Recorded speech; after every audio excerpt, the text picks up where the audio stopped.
our goal is to serve as a safe and welcoming place for people just to come in and be.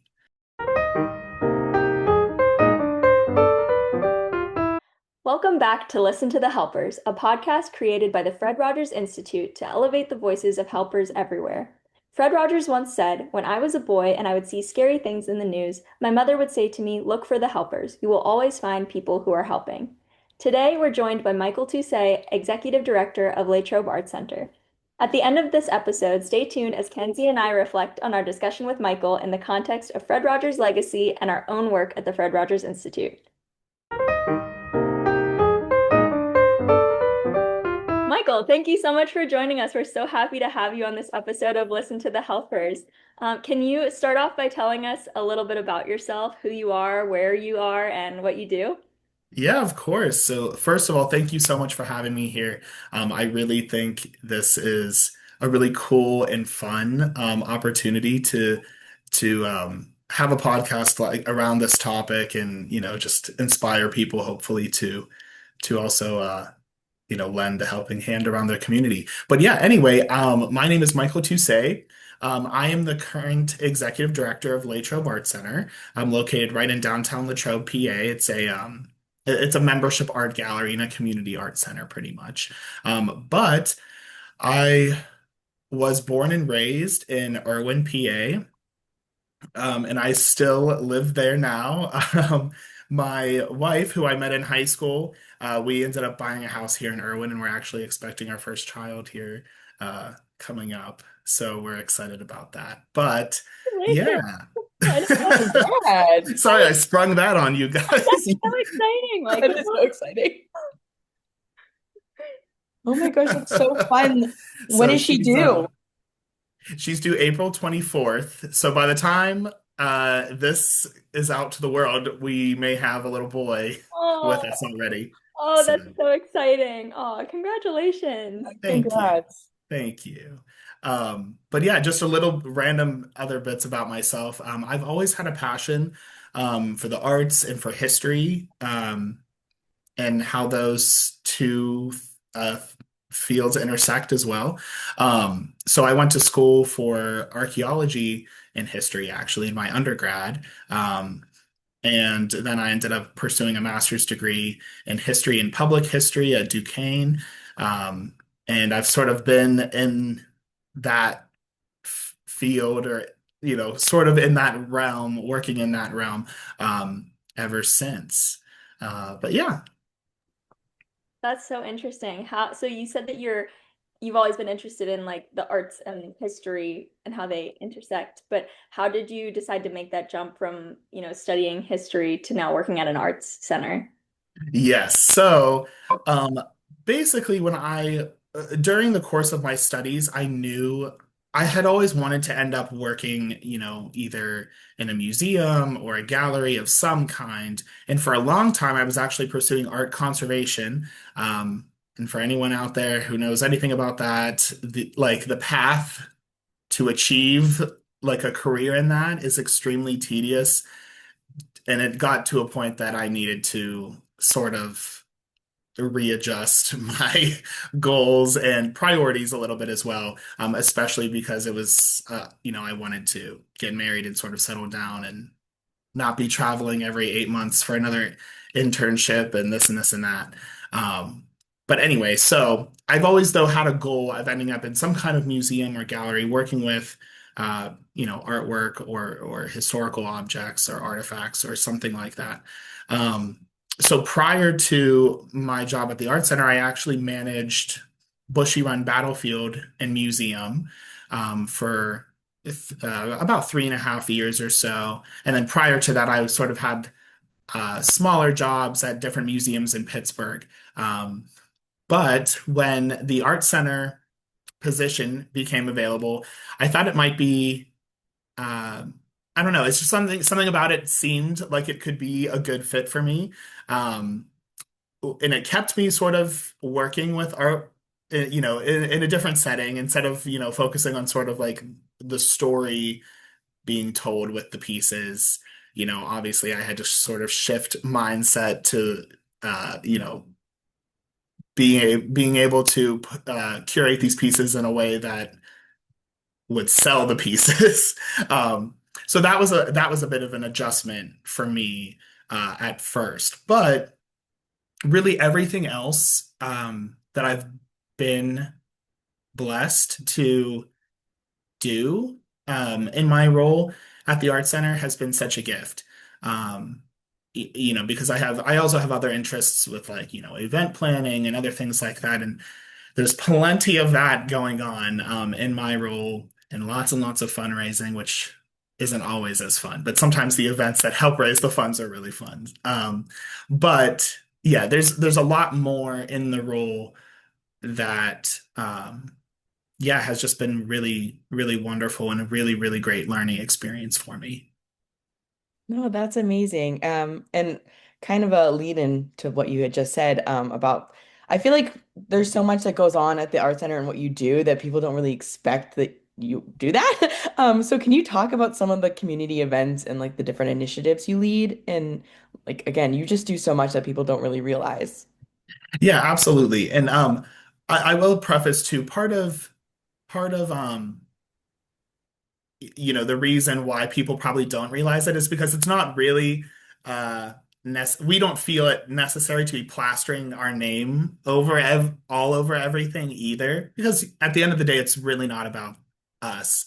It's about the people we're trying to serve through these community events. So, in addition to a whole slew of art center fundraising events and little special events and you know programming workshops related to the arts that we host that are very clearly art center related, we are the organization that also um, sort of spearheads the efforts for Mr. Rogers Family Days, which is an annual festival that happens the first week of June every year that celebrates the life and legacy of Mr. Fred Rogers.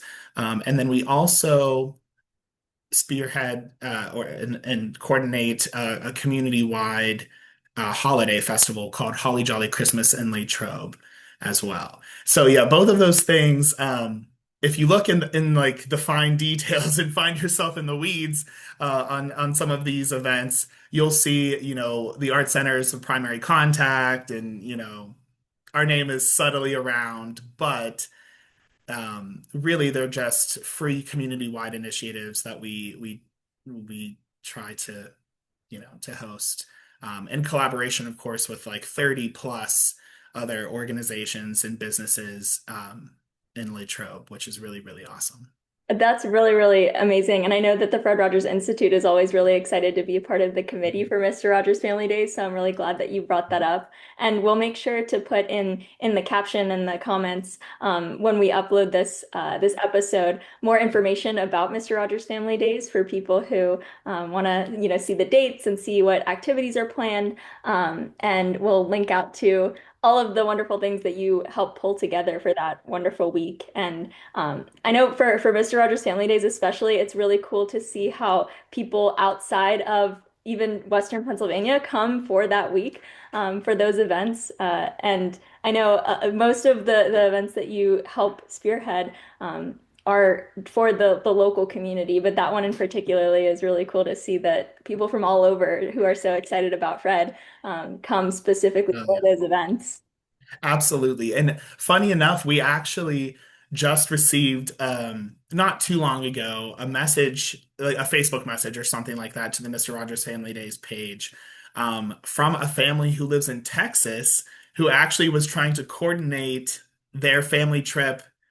I don't know if it was to see family, maybe, or whoever around our local area, but they were trying to coordinate their trip to line up with the dates of this year's Mr. Rogers Family Days Festival. So I just thought that was so cool that, you know, the not only the event itself, but obviously to the legacy of Fred has just spanned across the entire globe. But it, you know, it's really exciting to see that this event is, you know, building up so much momentum and making people excited who live, you know, all the way across the country. So That is so sweet. And I don't know, as a local person, we learn from a very young age that Latrobe has Fred and Arnold Palmer. So it's amazing that we can make those connections. And like the way you serve the community is beautiful. But in connection to Fred, since we're on the topic of Fred, can you talk a little bit about the connection between the LIC and Fred and just the history of the LIC in general too? Yeah. So, Latrobe Art Center was founded in 2002, and our two co-founders were Nancy Rogers Crozier, who was the sister of Fred Rogers, and a friend of hers named Elizabeth Hazlett. And both Nancy or Lainey, as everyone referred to her, Lainey, both Lainey and Libby, which was Elizabeth's nickname, were local artists themselves and really just wanted to create a space, a welcoming environment in a space where um, local artists could be showcased and supported in their community. So that's how the Art Center sort of came to be. And then, of course, as well, that kind of ties right into our connection to the Fred Rogers, to Mr. Fred Rogers family as well. I love that you mentioned about highlighting local artists. Um, I remember seeing, I think it was during the Holly Jolly Days this past year that you had an event where like you encouraged young children to like be the local artists and highlight their pieces. What is like the age range that you typically highlight on like a normal day? You know, like aside from the special community programming, what is like the age range that you see of these local artists being, highlighted and curated? Yeah. So, how our general membership works, typically, we see a majority of adults who are how our structure works is that artists will pay an annual membership fee basically to the art center, and that allows them to have however many pieces on display at any given time in the space. Now, separately from that, though, we host several special exhibitions. One of them being our annual open show, which we've been trying to get it actually lined up with Mr. Rogers Family Days during that same time frame. But in that show, which is it's one of my absolute favorite shows because it's open to the entire community. So you could be, you know, just learning how to pick up a paintbrush yesterday to, you know, be we always say it's like I think typically we see ages anywhere from like 3 to it could be 103, who knows. But yeah, that show in particular is really special just because it's just brings in so many people from the community who um just like to create and are brave enough to enter their pieces into the show and have them displayed in a gallery setting for a time.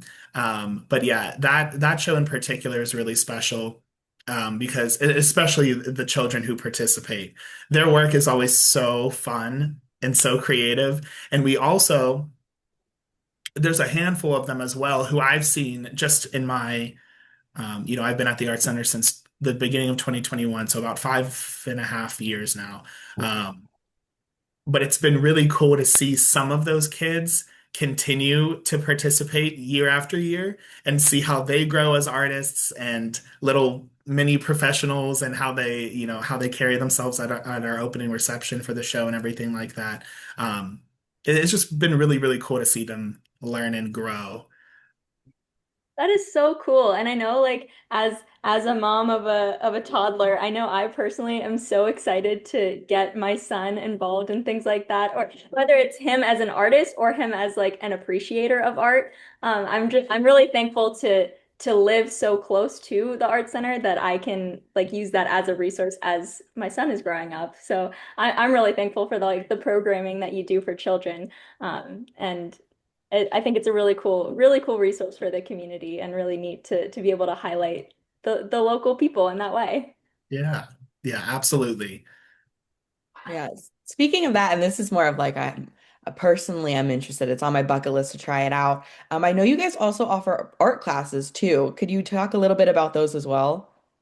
Yes. So, um, like I had mentioned at the very, very beginning, the Art Center is sort of it serves two primary functions. One of them being a membership art gallery to showcase and promote and support local artists, but also to teach and to educate people of every age and skill level in the visual arts specifically.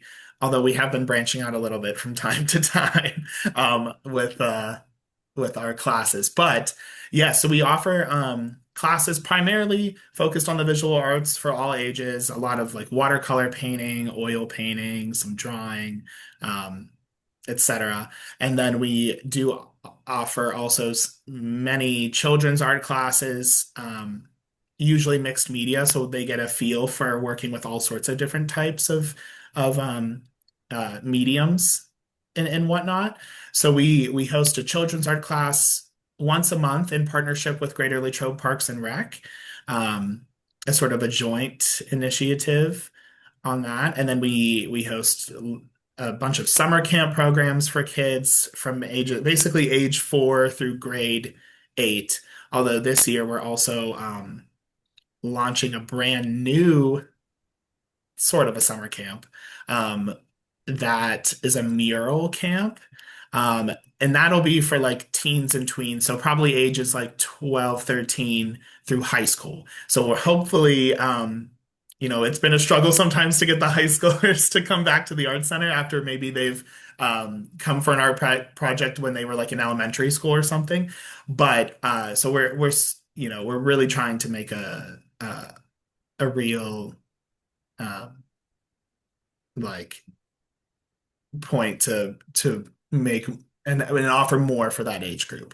But anyway, so yeah, we offer lots and lots of different children's classes and the projects in our summer camps too. If anyone out there has the opportunity to have their child participate in one of our summer camps, they are a really fun time. So highly suggest. No, that's amazing. And like I said, I've been eyeing up the adult classes and I haven't done it yet, but I feel inspired to now, especially the watercolor ones. I think we could Um, do an FRI PD day that's an art class at the art center. I think oh, that right. would be a thing. You should. You absolutely should. Fun.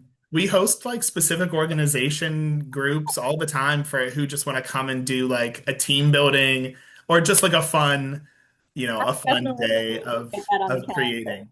Um, Lindsay, we will report back to the team. Yeah, we will. For sure. but yeah. Um, no, that's amazing. Thank you so much for sharing. So speaking of children and supporting their growth, there's often one of Fred's most famous quotes is "Look for the helpers," which is obviously inspires our title of the podcast. But with that being said, what do you think it means to be a helper? I think um this question is, I think, a little difficult to answer, to be honest, because I think helpers um can look I think that the meaning of being a helper is broad, and I think that helpers can um you know come in all shapes and sizes and look so different. But I will say generally how I view being a helper, or at least to me, it doesn't mean being in the spotlight and doing something good for the attention or appreciation that comes with it, but by simply just being, making yourself available to the people and world around you in a way that helps better them in the world we live in. So, that's just sometimes doing the quiet work, listening to people around you, and then just being able to offer whatever it may be that helps um, impact them in a positive way. Um, so that's really vague, but again, I think it can just look so. I think being a helper can look so differently sometimes. So yeah, that's sort of my vague answer to that question. Answer. I love that I love that idea of like doing the work quietly and being a helper quietly and not wanting the attention for it. I mean, we hope that helpers get the attention that they deserve and get the gratitude that they deserve, but I think it's important to note that that's not the reason for helping when you're, a genuine helper. I think what I'm trying to say is too is like help being a helper doesn't always necessarily entail physical acts either. And I think that's why like sometimes you know, to some people being helpful means, going out and doing physically doing something for another person or for your environment or whatever it may be. But really sometimes being a helper can just entail being, a kind and caring presence for somebody, or just listening to someone when they need an open ear to talk to. So I think that's sort of where I was getting at when I was kind of saying my previous answer. But anyway, yeah, No, I love that. I love that. And you're so right that helping can look so different. And it can be those physical acts and it can be actually doing something. But listening is also doing something. And being there for someone is also doing something. absolutely. Yeah, so I love that. I think that's a wonderful, wonderful way to describe being a helper. Um, and kind of the opposite of, not wanting to be in the spotlight, but we do want to ask you what is something that you wish people knew about what you do? Because you are a helper, and we can tell, from knowing you personally and from what you've shared here today, we know that you're somebody that, wants to be a helper, but not to be in the spotlight. So we're sure that a lot of your work does sometimes go maybe unnoticed or not as noticed as it should be, but is there anything that you kind of wish people knew about what you do, or maybe something surprising that you don't think people expect from what you do as a helper, as somebody who is leading the art center? Yeah, I don't know if there's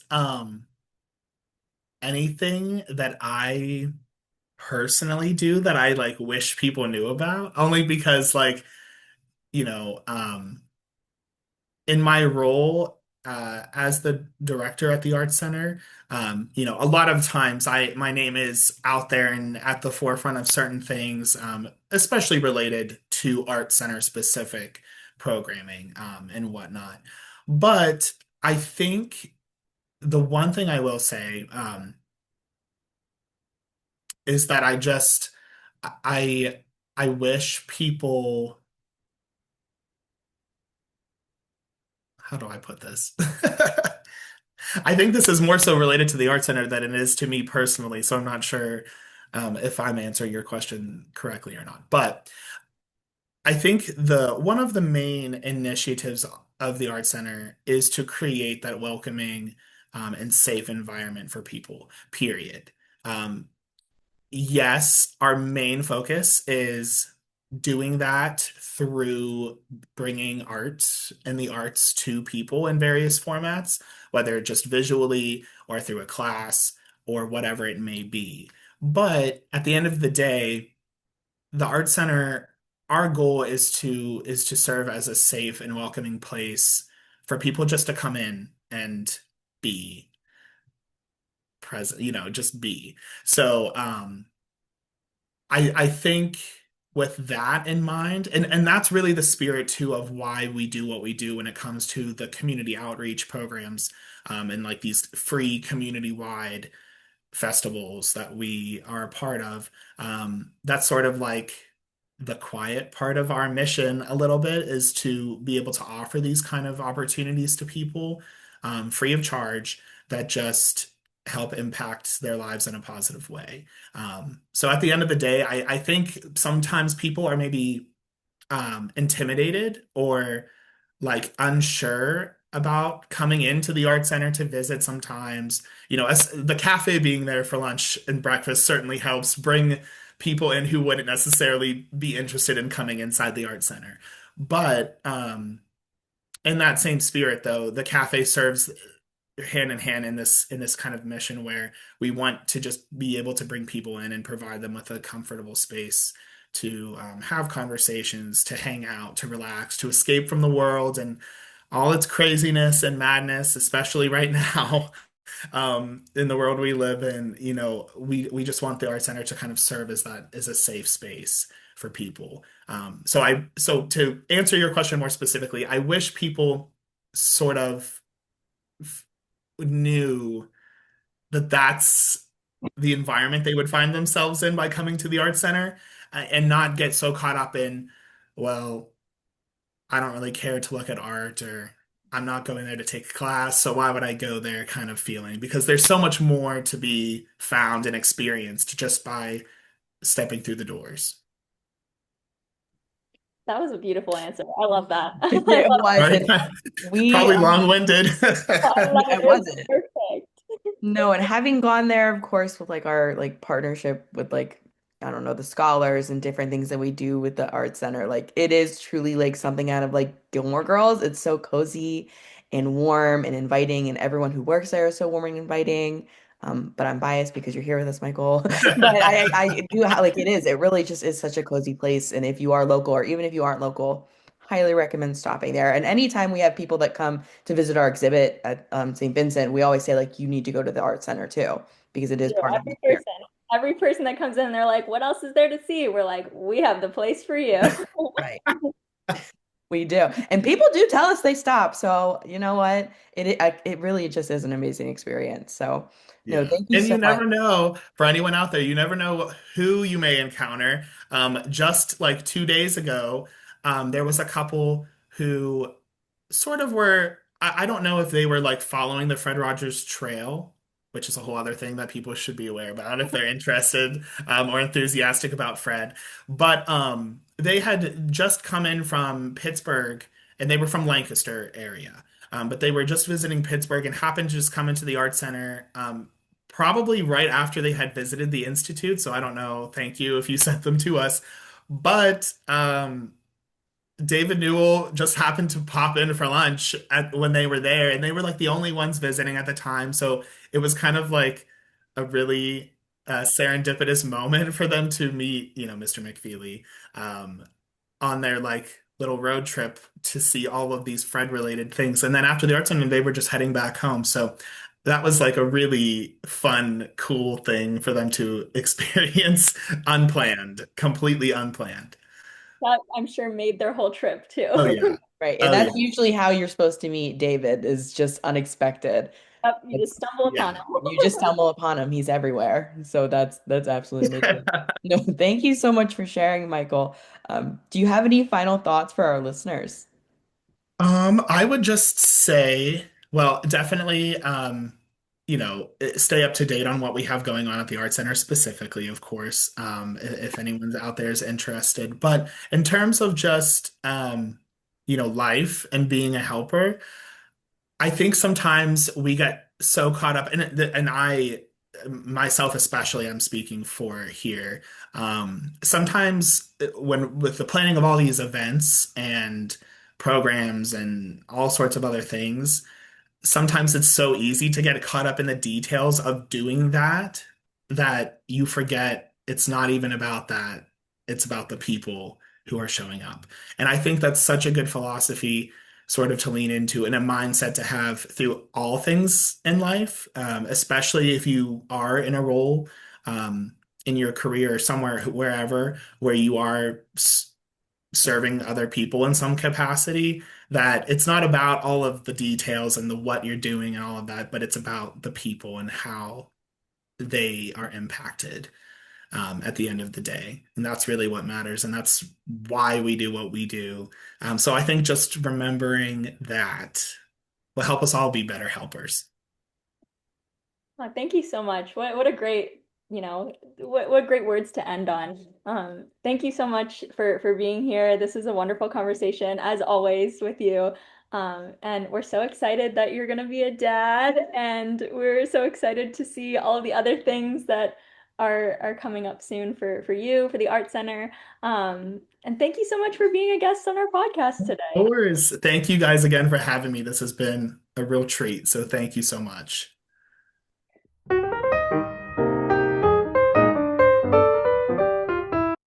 Kenzie, what a wonderful conversation with Michael. I always am so thrilled when we get a chance to work with him, when whether it's for Mr. Rogers Family Days or when we partner with the Fred Rogers Scholars for an event. And so I'm so thrilled that we were able to have him on this episode of our podcast today.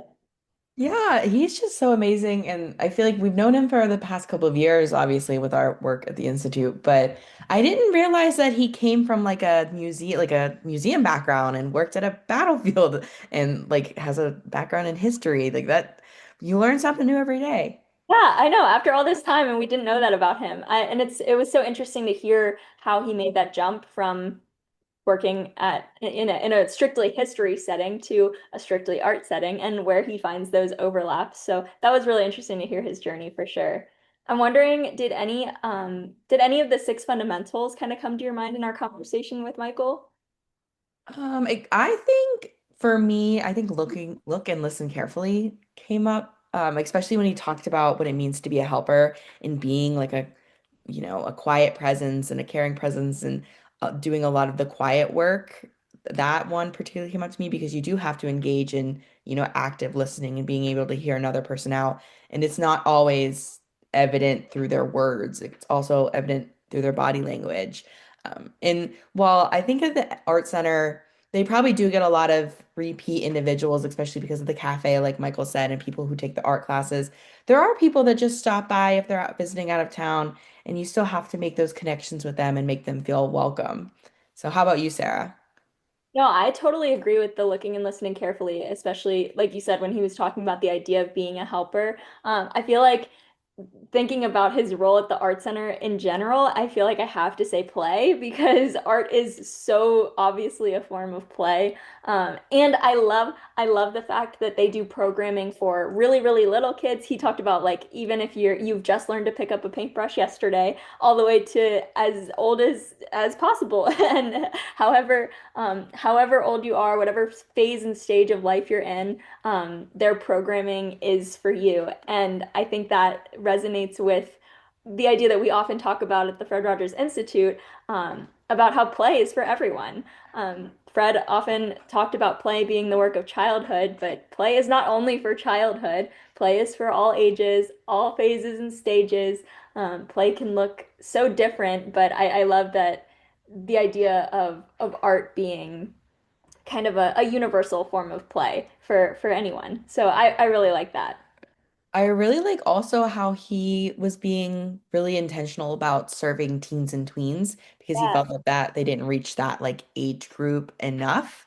So like I'm quite jealous that there's going to be a whole mural camp and they should do that for adults too because I'd go. I really think that we need to plan our next Fred Rogers Institute team building day for a trip to the art center. And I think, that can be our form of play and we can connect with Michael again. And Yeah. I see no downsides in doing that. Amazing. Yep.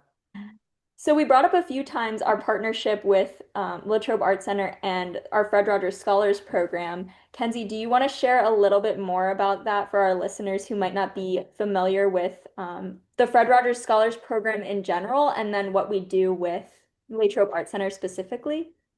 Yeah, so the Fred Rogers Scholars are an undergraduate scholarship program for students who, in their future careers, would like to help children in some capacity. And we welcome a very large range of majors.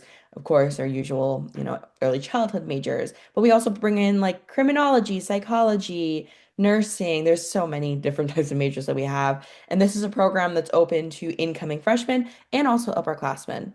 But in the program, all students are required to do a year-long project. And one of those options are creating their own exhibit based off of some type of topic or theme found within the Fred Rogers Archive, which is led by our archivist, Emily Urin. So, for instance, this year we had two different groups look at puppets, just the various puppets that Fred has utilized throughout his career, such as Daniel Tiger and King Friday. And then the other group is looking at the Children's Corner, which is a TV show led by Josie Carey. And Fred was also a puppeteer and started his career on that show. And that's also where you're introduced to, again, King Friday, Daniel Tiger, and other popular puppets from Mr. Rogers' Neighborhood. So both of the groups worked with Emily to develop and identify different artifacts related to those themes. And once they picked those out, we blew them up onto big boards and we actually have them in the Latrobe Art Center in a special exhibit that is about a month long, free to the public. Though by the time this episode releases, the exhibit will be done. We highly recommend stopping by next year in 2027 because around Fred's birthday, we usually host a special event welcoming the start of the exhibit. And it's usually open, like I said, for about a month. So it's very fun. They put a lot of work and effort into it. And honestly, most times, those who pick that group freshman year usually stick with it until senior year. They love it that much. So we're always really thankful that Michael and the other folks at the Latrobe Art Center host us, and we've developed such a wonderful partnership with them. Yeah, I couldn't have said it better, Kenzie. Thank you for outlining those things for the people who might not be familiar with the scholars and what we do with the Latrobe Art Center in that realm. I also want to mention, Michael mentioned the Fred Rogers Trail for anybody visiting the, Laurel Highlands, Western PA area. We will link information about that in the caption of this episode as well. But just to give listeners a little bit of an idea of what the Fred Rogers Trail is. It is a 3-day itinerary with stops all related to Fred's life and legacy in some way. So I won't sit here and list all of the things. Again, we'll link it in the caption, but some of the things included in that Fred Rogers Trail in Western PA are the Fred Rogers Institute and Latrobe Art Center, the Historical Society. And lots of other places, all related to Fred in some way. So we'll definitely make a note in the caption to link you to more information on the Fred Rogers Trail if anybody would like to visit the area, or if you have been in the area and you've never seen any of these places. They're all definitely worth a visit. Definitely stop at our exhibit at the Fred Rogers Center at St. Vincent College. It is a very cool exhibit. It'll take about 30 to 45 minutes, and there might be some tears. So Yeah, and it's free to visit the exhibit at our office. So come on in. And our exhibit is open Monday through Friday from 8:30 to 4:30 if anybody is interested as part of the Fred Rogers Trail or not. Um, Anything else, Kenzie? I don't think so. Thank you so much again, Michael, for joining us. We had such a great time. Yeah, thank you.